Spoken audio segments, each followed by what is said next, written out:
Hola, soy Juan Drueta, vivo en Córdoba. En esta presentación voy a abordar un tema abstracto, pero interesante, importante, que está relacionado con la educación universitaria. Voy a hablar acerca del tercer hito en la educación. Eh, Esto de hito, ¿por qué? Es lo que yo les quiero comentar brevemente para que ustedes sepan, ¿no? Ustedes saben que en la historia de la educación de las personas sordas en todo el mundo. Si bien vamos a hablar de acá de Argentina, pero esto fue un acontecimiento que sucedió en muchas partes también.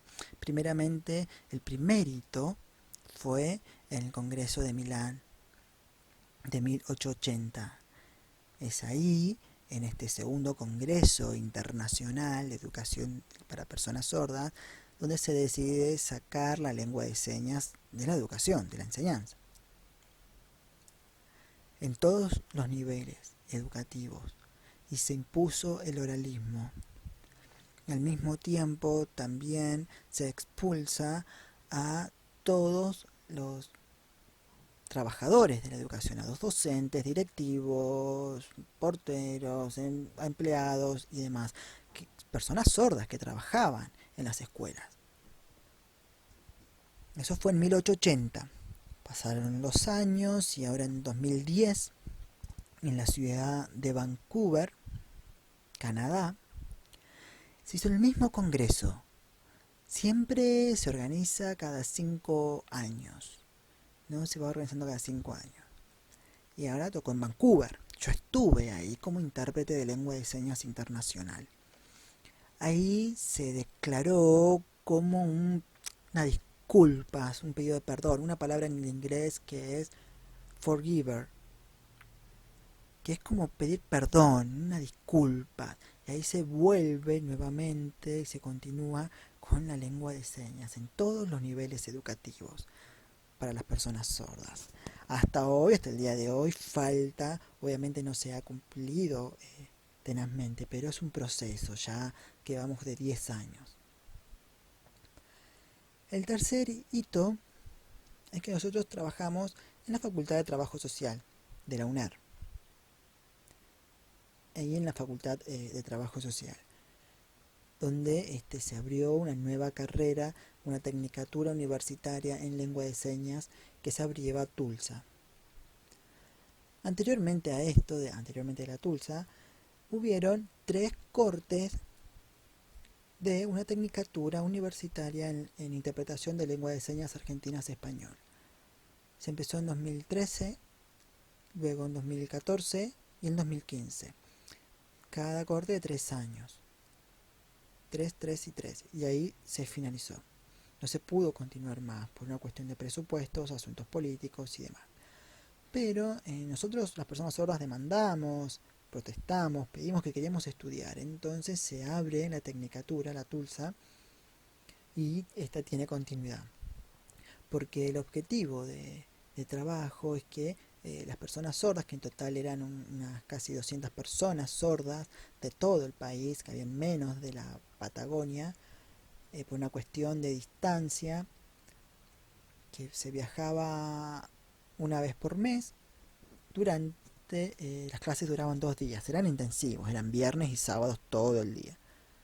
Empezó en 2018 hasta, bueno, ahora el 30 de septiembre finalizó, durante 2 años y medio, con una extensión de 2 meses por esta situación del coronavirus. 2 años, en 2018-2019 fue semipresencial. Todos podían ir y acceder allá en la universidad, en la UNAR, y estar presente en las clases. Ahora este año, por la cuarentena, todo tuvo que ser virtual.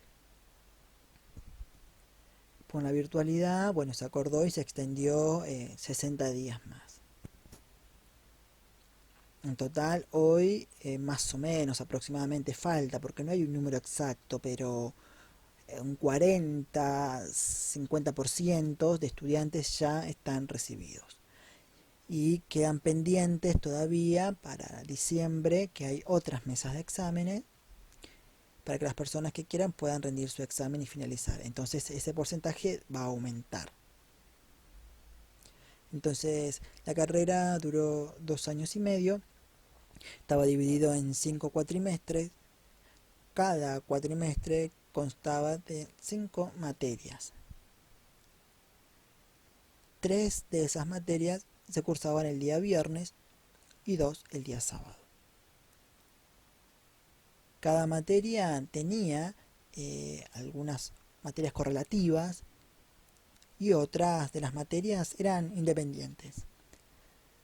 Cada asignatura estaba conformado por docentes oyentes, sordos y también intérpretes de lengua de señas argentinas español. Esos intérpretes que venían de la tecnicatura en interpretación, que estaban recibidos y se incorporaban al equipo de trabajo. En total, la carrera todo era en comunicación en lengua de señas porque una carrera destinada a las personas sordas. Todos los materiales de estudios eran bilingües. Todos los materiales de estudio, todos los textos académicos, no de nivel superior, no es que se hizo como una selección de los textos, no, sino que ese mismo nivel se mantuvo, se trabajó en la traducción, no en la interpretación, en la traducción, eso mismo que decía el material bibliográfico por escrito, los mismos contenidos se los tradujo a lengua de señas, ¿no? En formato de APA, por ejemplo, como lo que vemos acá, tener este fondo, la ropa, ahora no, pero se trabajó bien. Nosotros trabajamos en los videos que se subían al campus de la Facultad de Trabajo Social y no estaban todos los materiales. Cada uno de las materias tenía su campus con los materiales de estudio. Cada estudiante podía optar y decidir y elegir, ¿no? Si quería, algunos estudiantes les gustaba leer español, y al mismo tiempo le gustaba también ver en lengua de señas el material, o al revés, mirarlo en lengua de señas y después leerlo. O algunos estudiantes leían pero no comprendían exactamente, entonces bueno, lo podían ver en lengua de señas o al revés al mismo tiempo también. Primer momento fue todo, ¿no? Trabajar en el español, uno que está acostumbrado y se dependía mucho del español, pero con el tiempo fuimos trabajando y se fue modificando todo esto y se enfocó más a la lengua de señas. Ese no fue un trabajo fácil porque la traducción, nosotros teníamos que tener un equipo específico enfocado a eso. En ese equipo estaba yo, otras 2 o 3 personas sordas, más intérpretes, que estábamos en la traducción de cada material de estudio. Entonces, en resumen, nosotros trabajamos para esto, para que las personas sordas puedan entender en profundidad el conocimiento del nivel académico, ¿no?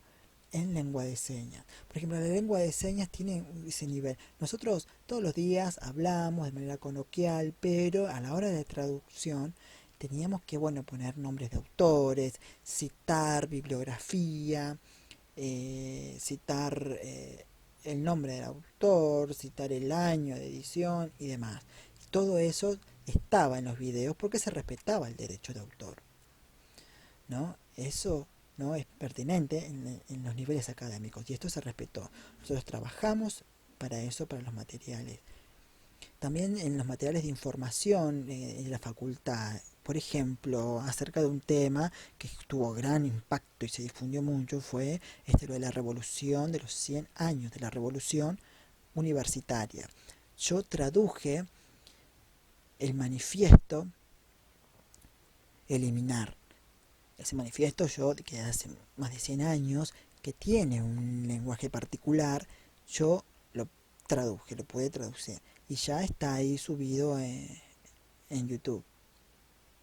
En el canal de YouTube ya está subido eso para que lo puedan mirar. Nosotros sabemos que en la Universidad Nacional de La Plata algunos tomaron en nuestro material de estudio, que está en lengua de señas para los estudiantes sordos que están allá, que puedan mirar. Por ejemplo, antes de la carrera hubo una clase introductoria que se hablaba acerca de la vida universitaria y demás. También otro tercer punto importante es que hay un grupo que excedió con el artículo 7 de la Ley de Educación Superior para que las personas mayores de 25 años que no finalizaron sus estudios secundarios tienen derechos de acceder a la universidad, y se promovió eso. Y en la UNER, en la Tecnicatura, teníamos inscrito en total 26 personas, pero de las cuales aprobaron solo 14. Esas 14 obviamente estudiaron con el material, todo material traducido en lengua de señas. Ese es el objetivo. El objetivo de esta charla es cómo poder trabajar en la traducción de materiales de estudios de nivel académico en lengua de señas. La bibliografía que está en español. También algunos materiales se tradujeron que estaban en otras lenguas de señas. Por ejemplo, yo traduje 2 o 3 videos que estaban en lengua de señas internacional, las traduje a lengua de señas argentinas. También hubo un video que estaba subtitulado y bueno, nosotros trabajamos en la traducción de ese video a la lengua de señas, ¿no? Se puso en un recuadro la lengua de señas. Y eso es todo. Espero que todos estén bien.